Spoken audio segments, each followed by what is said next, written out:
Bonjour à tous, ici Bastien Magnier, je viens de YCS Utrecht avec un score de 4 victoires, 3 défaites et 2 draws.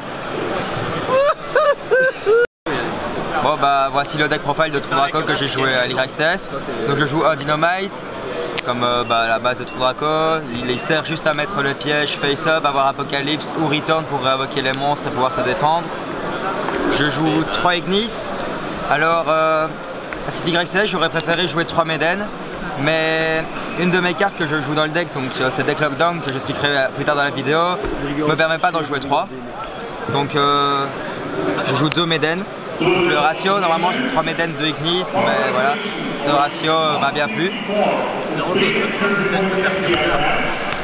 Et je joue 2 Inspector Border main deck. Cette carte a été bonne contre certains match-ups comme par exemple Burning Abyss, Altergeist, mais contre Sky Striker elle est useless, elle sert à rien, j'aurais dû la jouer en side. Donc je vais passer aux magies, donc je joue 3 diagrammes, 2 terraforming, donc terraforming pour aller tout au diagramme pour aller chercher ce qu'on veut du deck, n'importe quelle carte Draco qu'il nous faut. 3 héritages, 3 disciples. Alors je n'aime pas ce ratio, je préfère toujours jouer 3 héritages et 2 disciples parce qu'elles peuvent nous faire brick si on commence avec, mais ça permet aussi de détruire la magie piège et ce format-ci j'ai fort briqué à cause d'elle, du coup je préfère jouer 3 héritages et 2 disciples. Bon, 3 Dimage, je pense pas que j'ai besoin d'expliquer cette carte, c'est la meilleure carte du deck. 2 dualités, donc ça c'est pour ajouter une des 3 cartes qu'on révèle, on peut pas spé mais dans tout Draco on s'en fiche. Et ma tech card, donc c'est deck Lockdown, c'est une carte qui dit qu'on ne peut plus tuto, donc ajouter des cartes depuis le deck à sa main, sauf en piochant. Et une autre utilité c'est qu'on ne peut pas spécial summon des monstres depuis le deck. Donc elle était forte contre Sky Striker pour Engage, Shizuku, etc. Et elle était forte contre Altergeist par exemple pour Multifaker, contre Sky Striker pour le terrain qui permet d'invoquer Ray. Et elle est détruite à ma deuxième standby phase. C'est vraiment une carte qui m'a fait souvent gagner. Je vais passer au piège.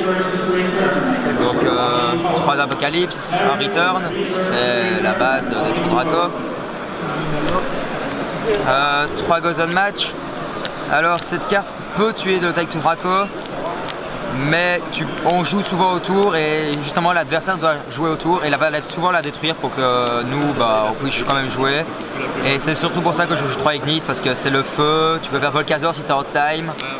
Et voilà. Donc là je joue 2 anti-spell et un order. De base je voulais mettre 3 anti-spell, mais il n'y avait pas la place dans le deck et c'est pas fort contre Altergeist. True Draco s'en fiche un peu parce qu'il peut la détruire en juste sacrifiant une magie piège, une magie face cachée. Et order, j'ai pas besoin d'expliquer. Un skill drain et 2 à permanence. Je joue que 2 à permanence main deck parce que dans ce format-ci elle est un peu moins utile que le format Gookie. Je joue un jugement pour annuler les Twin Twister, les Typhons, les Duster.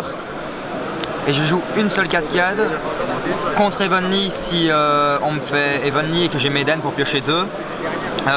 Et parce que j'ai deck Lockdown qui me permet de ne pas ajouter depuis le deck à la main. Donc si j'ai deck Lockdown plus ça me fait brick. Voilà. Donc extra deck. Je joue un Firewall, Target Reaper, un Equimax Target Reaper, une Isol Target Reaper et une Extra Target Reaper. Alors pour l'extra deck True Draco, je joue un Gaïa, le Volcazor. Donc, le Volcazor est fort en time pour afficher les dommages au mec. Et le Gaïa est juste là au cas où si je dois faire des dommages en plus en Battle Phase. Alors après je joue Crystal Zero et Frizzadon. Donc Crystal Zero est là surtout pour gérer Ultimate Falcon, mais elle annule aussi les effets sur le terrain des monstres adverses. Et c'est vraiment une forte carte qui m'a été utile contre plusieurs match-ups. Alors je joue une Adreus, donc Volcazor détruit les monstres et affiche des dommages. Là Adreus elle détruit n'importe quelle carte sur le terrain Du coup, si je tombais contre Altergeist, je pouvais détruire le village secret par exemple, ou une piège qui m'embêtait. Donc c'était vraiment une forte carte en sorte de tout droit. Je joue Baxia, je l'ai pas invoqué, mais j'avais de la place et je trouvais ça fort de pouvoir renvoyer une piège que Altergeist contrôlait ou une magie dans le deck. Avec ma Hawk par exemple, que je faisais Baxia et puis réinvoquer la Hawk du cimetière en détruisant Apocalypse ou Héritage. Donc là je jouais Nova Target Reaper, Dante Target Reaper, Toad Target Reaper, Mekaba Target Reaper et Darklo parce que j'ai très peur des héros avec Trondraco s'il y a Darklo sur le terrain. Donc pour le side, je joue Andrea 3. Donc lui je le jouais essentiellement contre Sky Striker parce qu'il dit que les autres monstres Draco ne peuvent pas être détruits ou ciblés par effet. Et quand il est envoyé au cimetière, je peux invoquer spécialement un monstre Draco depuis mon deck en position de défense. Donc je le jouais avec Strike of the Monarch. Donc c'est une carte qui dit que j'envoie un monstre invoqué normal de niveau 5, de niveau 6 ou moins depuis le terrain au cimetière. Je cible une carte sur le terrain, j'annule l'effet et je pioche une. Et un autre bon effet au cimetière, c'est que je peux la bannir et déclarer un attribut. Et pour le reste de ce tour, les monstres que je contrôle deviennent de cet attribut. Donc en fait, Gozen Match n'était pas trop dérangeant. Parce que si j'avais par exemple 2 Ignis et une médaille sur le terrain, je pouvais déclarer qu'il était feu et invoquer mes Ignis et jouer sans problème. Je joue 2 ogres. Alors elles ont été complètement useless ce match, enfin c'est vrai, Utrecht, elles étaient inutiles, elles servaient à rien. Il n'y a aucun match-up pour quoi elle a été utile, je pense que je ne l'ai jamais vu. Et voilà. Les Reapers, je les ai sidés une fois contre un deck Paléo, je les ai pas vus. Si, je pense que je les défausse avec Demise, mais sinon elle a été inutile aussi. Le Droll, alors ça c'est la meilleure carte du side. Elle tue Sky Striker si j'ai le temps de m'installer par derrière. Trickstar ça peut le tuer un peu. Contre Altergeist ça ne fait rien et ça tue les Sidra. Alors je joue 2 Cosmic Cyclone parce que contre le match-up Trondraco, je peux déjà lâcher un diagramme.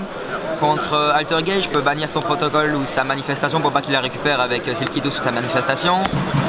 Contre le combo Réinca Droll, comme ça je peux chaîner la première Réinca. Donc c'est une carte assez forte, juste que ça paye 1000 et voilà. Alors 3 Evenly, donc ça c'était la carte pour commencer deuxième. Je pense pas que j'ai forcément besoin d'expliquer Evenly, tout le monde connaît. Et elle m'a été utile certains cas mais d'autres non. Et je joue la 3e Infinite en side. Voilà.